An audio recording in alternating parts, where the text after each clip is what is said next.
अज़ीमत जुर्अतो हिम्मत का है इज़हार, सीधी बात रिवायात सहाफ़त का अलम बरदार, सीधी बात। नाज़रीन गिरामी, अस्सलामु अलैकुम वरहमतुल्लाहि वबरकातुह। मैं हूँ आपका मेज़बान अंसार अज़ीज़ नदवी और आप इस वक्त देख रहे हैं सीधी बात। नाज़रीन गिरामी, किसी भी मुल्क की तरक्यात को अगर आपको देखना है तो आपको ये देखना ज़रूरी होगा कि उस मुल्क में भूखे कितने हैं, नंगे कितने हैं और पेट भर कितने लोग सो रहे हैं। इस वक्त भारत के सिलसिले में जो ताज़ा रिपोर्ट आई वाकई बहुत ही तशवीशनाक थी। इन तमाम चीज़ों को जो बुनियादी ज़रूरियात है उस पर तवज्जो देने के बजाय क्या कुछ हमारे मुल्क में हो रहा है और क्या कुछ होने जाएगा, इस पर आज हमारी सीधी बात में गुफ्तगू होगी अलग अलग ख़बरों के हवाले से। आइए आखिर हंगर इंडेक्स क्या कहता है उस पर रोशनी डालने की कोशिश करते हैं। सरकार ने कहा है कि हैरानकुन बात है कि ग्लोबल हंगर इंडेक्स यानी भुखमरी की जो फहरिस्त होती है उसमें हिंदुस्तान का दर्जा मज़ीद कम हुआ है। साथ ही सरकार ने रैंकिंग के लिए इस्तेमाल किए गए तरीक़े को गैर साइंसी भी बताया। आपको मालूम होना चाहिए कि हिंदुस्तान ये 116 ममालिक के ग्लोबल हंगर इंडेक्स जिसको GHI 2021 कहा जाता है, इसमें फिसल कर 101वें मकाम पर आ गया। इस मामले में वो अपने पड़ोसी मुल्क पाकिस्तान, बांग्लादेश और नेपाल से पीछे है। साल 2020 में हिंदुस्तान 94वें मकाम पर था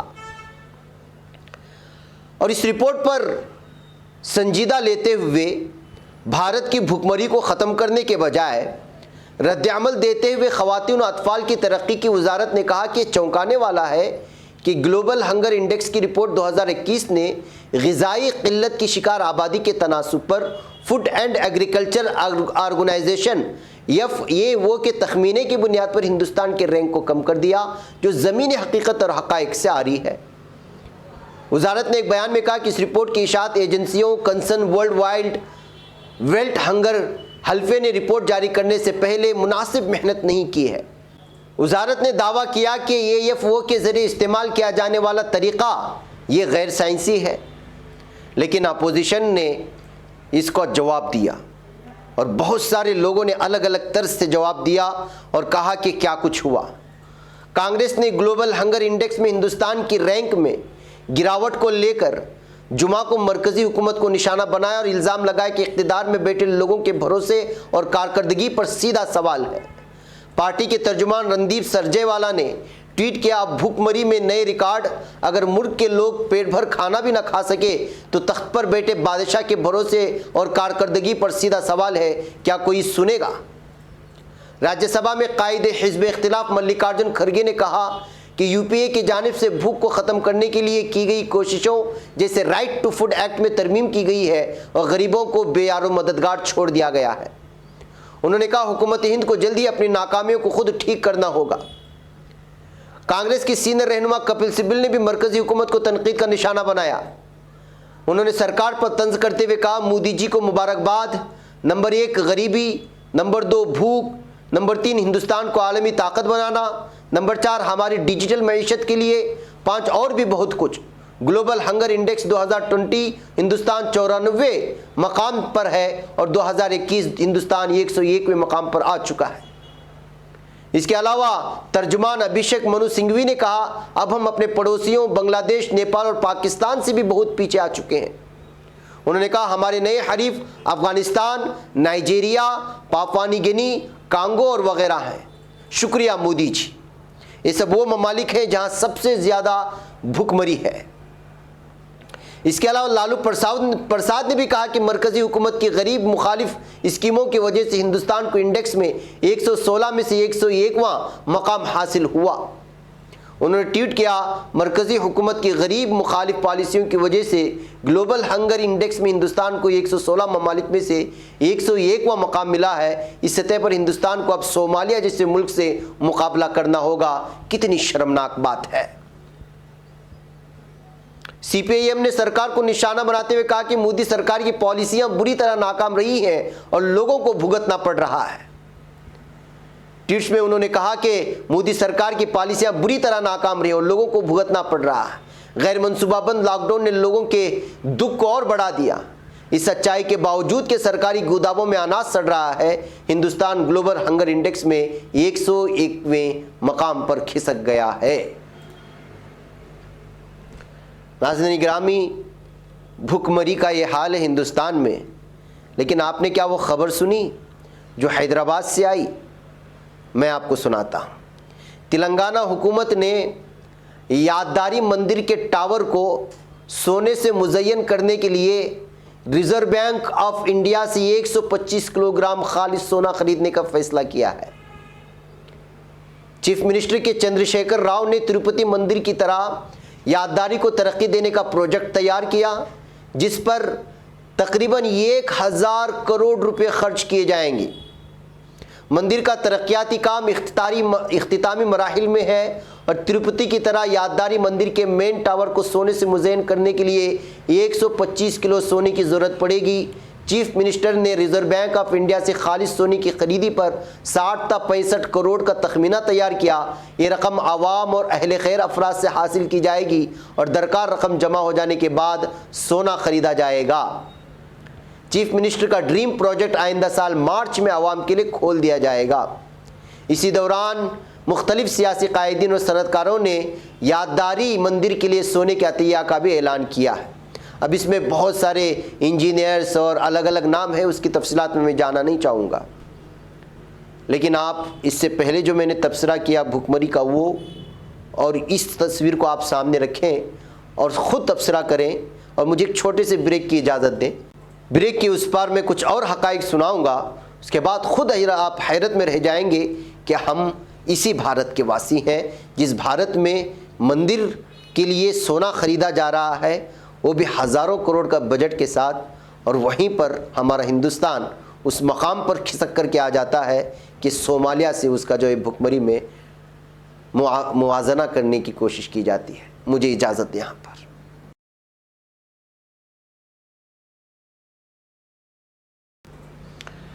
नाज़रीन गिरामी, अस्सलामु अलैकुम वरहमतुल्लाहि वबरकातुहू। इस्तक़बाल है सीधी बात की अनोखी महफिल में। ब्रेक से पहले आपने सोने की खबर सुनी। महंगाई क्या है वो तो आप जानती ही हैं। पेट्रोल की कीमत कहाँ तक पहुँच गई है इस हिंदुस्तान में। भुखमरी तो है ही, महंगाई क्या है वो तो सुने, और इस पर पर्दा डालने के लिए क्या कुछ होता है। पेट्रोल, डीजल और LPG की बढ़ती हुई कीमतों के दरमियान उत्तर प्रदेश हुकूमत के एक वजीर ने जुमेरात को एक अजीब बयान दिया। वजीर ने कहा कि 95% हिंदुस्तानियों को पेट्रोल की ज़रूरत ही नहीं है। सुन लीजिएगा बात। और सिर्फ एक मुट्ठी भर 4 पहियों का इस्तेमाल करते हैं। यानी मतलब ये है कि 2 व्हीलर में जो जा रहे हैं वो पानी डाल करके गाड़ियाँ चला रहे हैं। अब इस तरह के बेवकूफ़ों की दुनिया में आप रहेंगे तो आप सोचिए कि मुल्क को किस जानिब ले जाएंगे। मगरबी उत्तर प्रदेश के जालून में मीडिया से बात करते हुए रियासती वजीर उपेंद्र तिवारी ने कहा कि हिज़्ब इख्तिलाफ के पास कोई ऐसा मसला नहीं है जिस पर वो हुकूमत को निशाना बना सके। उन्होंने कहा, आप साल 2014 के आदाद शुमार पहले और अब ले लें। मोदी जी और योगी जी की हुकूमत बनने के बाद फ़ीकस आमदनी दुगनी हो गई है। उन्होंने कहा, जहाँ तक पेट्रोल और डीजल की कीमतों का ताल्लुक़ है, सिर्फ मुट्ठी भर लोग 4 व्हीलर इस्तेमाल करते हैं और उन्हें पेट्रोल की ज़रूरत होती है, और माशरे की 95% लोगों को पेट्रोल की ज़रूरत ही नहीं। काबिल ज़िक्र बात यह है कि मुल्क भर में ईंधन की कीमतें तकरीबन हर रोज़ बढ़ रही हैं और आम आदमी को काफ़ी परेशानियों का सामना है। पेट्रोल और डीजलों की कीमतें बढ़ी तो किस किस की कीमतें बढ़ती चली जाती हैं आपको मालूम है। इंपोर्ट एक्सपोर्ट की जैसी कीमतें बढ़ जाती हैं वैसे ही आपके दाल और टमाटर की कीमतें भी बढ़ जाती हैं और इस लीडर को पता भी नहीं है इसका।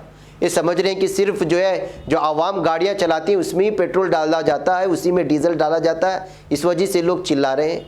भाई पेट्रोल और डीजल का रेट जब बढ़ा तब हर चीज़ की बढ़ जाती है। आप अगर सफ़र कर रहे हैं ट्रेन का तो ट्रेन का टिकट के सफ़र बढ़ जाएगा, बस के सफ़र के अखराजात बढ़ जाएंगे, और इंपोर्ट एक्सपोर्ट की वजह से जो भी हर चीज़ एक रियासत से दूसरी रियासत जाती है। ये ज़रूर नहीं कि टमाटर आपके इलाके में उगे, जहाँ उगती है वहाँ से उसको इंपोर्ट करना पड़ता है। प्याज ये ज़रूरी नहीं कि आपके इलाके में उगे, वो दूसरी जगह उसकी काश्त होती है वहाँ से आपके इलाके में पहुँचाया जाता है। ये ज़रूरी नहीं कि दाल की काश्त हर इलाके में होती हो, या चावल की, या जो भी चीज़ लोगों के रोज़मर्रा आती है, बल्कि यहाँ तक कि कपड़े वगैरह भी हर चीज़ इंपोर्ट एक्सपोर्ट से जुड़ा हुआ है। और इंपोर्ट एक्सपोर्ट डायरेक्टली जो है जुड़ा हुआ है तो वो तेल से, पेट्रोल और डीजल से। और जैसे जैसे यहाँ महंगाई बढ़ती है हर चीज़ की महंगाई बढ़ने लगती है। और ये कह रहे हैं कि सिर्फ और सिर्फ 5% अफराद ही पेट्रोल डीजल का इस्तेमाल करते हैं। अब ऐसी बेवकूफ़ी की दुनिया में हम जी रहे हैं नाज़रीन गिरामी, तो आप अंदाज़ा लगाएं कि भारत को किस जानिब लिया जा रहा है। और वाकई में हम इसी भारत के वासी हैं। आइए, और हम किस भारत के वासी हैं वो भी मैं आपको बता दूं। जराइम की दुनिया की खबर। हरियाणा पुलिस ने सिंगू बॉर्डर पर पिछले हफ्ते बेदर्दी से मारे गए दलित मजदूर लखबीर सिंह के खिलाफ इस सिखों की मुकद्दस किताब की मुबैना तौर पर तौहीन करने का मामला दर्ज कर लिया। यानी कि जिस दलित मजदूर को मार दिया गया, कत्ल कर दिया गया, उसकी अपनी गलती की वजह से जिसे माना जा रहा है, उसी के खिलाफ केस दर्ज कर दिया है। अब ये केस दर्ज हो चुका है तो मुकदमा किस पर लड़ाया जाएगा, आप बताएं। जी हाँ, हम इसी भारत के वासी हैं। इंडियन एक्सप्रेस ने इसकी रिपोर्ट की है। गुज़िश्ता 17 अक्टूबर को सूबे की कुंडली पुलिस थाने में बलविंदर सिंह जत्थेदार मोयादी मंडी वाले अडना दिल की शिकायत पर संघ के खिलाफ आईपीसी की दफ़ा 295A किसी इबादतगाह को या लोगों के किसी ग्रोह के जरिए मुकद्दस मानी गई किसी चीज़ को तबाह करने, उसको नुकसान पहुंचाने या नापाक करने के तहत मामला दर्ज किया गया है। इसी दिन बलविंदर सिंह के ग्रुप के 2 नहंग सिखों भगवत सिंह और गोविंद प्रीत ने लखबीर सिंह के कत्ल में मुबैना तौर पर मुलव्वस होने के लिए पुलिस के सामने सरेंडर कर दिया था। इस मामले की तस्दीक करते हुए सोनीपत के deputy superintendent of police law and order Virender Singh ने कहा, लखबीर सिंह के खिलाफ आईपीसी की दफ़ा 295A के तहत FIR नंबर 612 दर्ज की गई थी, जाँच चल रही है। कुंडली थाने में गुज़िश्ता 15 अक्टूबर को दर्ज कत्ल के मामले में पुलिस ने अब तक 4 नहंग सिखों सरबजीत सिंह, नारायण सिंह, भगवत सिंह और गोविंद प्रीत सिंह को गिरफ्तार कर लिया है। बैकअप नाज़रीन गिरामी, लंबी रिपोर्ट है, लेकिन आप अंदाज़ा लगाएं जो शख्स मर चुका है उसके खिलाफ मुकदमा दर्ज किया गया है, जबकि कातिलों को भी गिरफ्तार कर लिया गया है। लेकिन एक अजीब और ये मामला है कि हम जिस भारत के वासी वहाँ पर जो कातिलों को सज़ा दिलाने के बजाय अब जो मर चुका है उस पर मुकदमा दर्ज करके क्या टाइम वेस्ट नहीं है। इस तरह की ये खबर जब सामने आई तो अलग अलग तरह के तफसीरें पढ़ने को मिले नाज़रीन गिरामी सोशल मीडिया में। ये उसी भारत की है कहानी है जिस भारत में भुखमरी जिस अंदाज में मैंने शुरू में बयान की। आइए, अभी हाल ही में लखीमपुर खेरी में जो पेश आया, किसानों को जो रोंदा गया, वो सारी चीज़ें आप लोगों के सामने, उसकी तफसीलात में मुझे नहीं जाना। लेकिन जिस मरकज़ी वज़ीर ने जो धमकी भरा बयान जारी किया, जिसके बेटे ने किसानों पर अपनी कार चढ़ाई थी, उसके वालिद का क्या मुजरिमाना रिकॉर्ड है, इसको जानने की कोशिश करते हैं। फिर मैं कहूँगा कि हम इसी भारत के वासी हैं। जी हाँ, मिश्रा के खिलाफ पहला मामला साल 1990 में दर्ज किया गया था, जिसमें उन पर आईपीसी की दफ़ा 323 इरादे से चोट पहुंचाने के लिए सज़ा, दफ़ा 324 ख़तरनाक हथियारों या वसाइल से मर्जी से चोट पहुंचाना और 504 अमन व अमान को मुतासिर करने के इरादे से जानबूझकर की गई तौहीन के तहत इल्ज़ाम लगाए गए थे। उसके बाद साल 1996 में उनके नाम पर तकोनिया पुलिस थाने में एक हिस्ट्री शीट खोला गया था, लेकिन कुछ महीने बाद उसे बंद कर दिया गया। उसके बाद 23 साल प्रभात गुप्ता नाम के शख्स के कत्ल के इल्ज़ाम में साल 2000 में उनके खिलाफ FIR दर्ज की गई। लखीमपुर खेरी के तकोनिया इलाके में गुप्ता को गोली मार करके हलाक कर दिया गया था। इस मामले में साल 2004 में उन्हें बरी कर दिया गया, लेकिन गुप्ता फैमिली ने इलाहाबाद हाईकोर्ट में अपील दायर की और मामला अभी भी ज़ेर समाअत है। गौरतलब है कि जिला पंचायत मेंबर से अपनी सियासी ज़िंदगी की शुरुआत करने वाले अजय कुमार मिश्रा साल 2012 में खेरी ज़िला के निघासन असेंबली हलके से भारतीय जनता पार्टी के MLA चुने गए। पार्टी ने 2014 में उन्हें खेरी लोकसभा से उम्मीदवार बनाया, वो इंतखाब जीत गए। 2019 में उन्हें बीजेपी ने दोबारा मौका दिया और वो फिर से लोकसभा का इंतखाब जीत गए। अजय मिश्रा के लोकसभा असेंबली इंतखाबात के दौरान इलेक्शन कमीशन को सौंपे गए हलफनामे में भी इन मामलों की तफसीलात है जो इस वक्त स्क्रीन पर आपको दिखाई जा रही है। साल 2012 के उत्तर प्रदेश असेंबली इंतखाबात के दौरान उन्होंने कमीशन को बताया था कि उनके खिलाफ जुर्म नंबर 92/2005 मुकदमा नंबर 073593 और 3592 बार के तहत अदालत ने नोटिस लिया है, जिसमें उनके खिलाफ आईपीसी की दफ़ा 147 दंगा, 323 इरादे से चोट पहुंचाने के लिए सज़ा, 504 अमन व अमान को मुतासिर करने के इरादे से जानबूझकर की गई तौहीन, 506 मुजरिमाना तौर पर धमकी और 452 के तहत इल्ज़ाम लगाए गए हैं। नाज़रीन गिरामी, लंबी रिपोर्ट है, इनके सिलसिले में लगाई गई सारी चीज़ें हैं, लेकिन मैं ये सारी चीज़ें और तफसीलात आप लोगों के सामने इसलिए रख रहा हूँ कि हक़ाइक़ लोगों के सामने नहीं आती, न लाने की कोशिश होती है, इसलिए कि इनका ताल्लुक़ एक ऐसी पार्टी से जो इस वक्त हुक्मरान बनी हुई है, इक़्तिदार पर छाई हुई है और यहाँ पर ज़मीनी सतह पर इंसानियत से जो है पूरी तरह नाता तोड़कर इंसानों पर जुल्म सितम के पहाड़ तोड़े जा रहे हैं। कोई किसी का पुरसाने हाल नहीं है। आज की सीधी बात में इस भूख से लेकर के भुखमरी के उस इंडेक्स से लेकर के यहाँ जराइम की इस इंतहा तक, जहाँ पर किसानों को रौंद दिया जाता है और उसके वालिद का मुजरिमाना जो रिकॉर्ड है, ऐसे हालात में हम सोच सकते हैं कि इस वक्त भारत किस तरह के हाथों में आ चुका है और आइंदा जाकर के क्या कुछ होने वाला है। इसी पैगाम के साथ और सोच के साथ मैं आप लोगों से इजाज़त देने की कोशिश करूँगा। मुझे यहाँ पर इजाज़त दें। अस्सलाम वालेकुम रहमतुल्लाहि व बरकातुहू।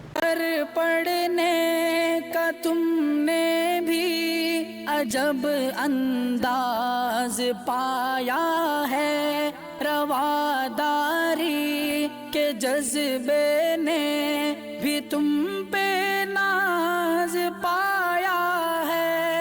इसी राह में मोहब्बत का हंसी एजाज पाया है। तुम्हें हर अंजुमन में हमने तो मुमताज पाया है। तुम्ही से है तरक्की पर अजीज अंसार, सीधी बात अजीमत जुर्अतो हिम्मत का है इज़हार।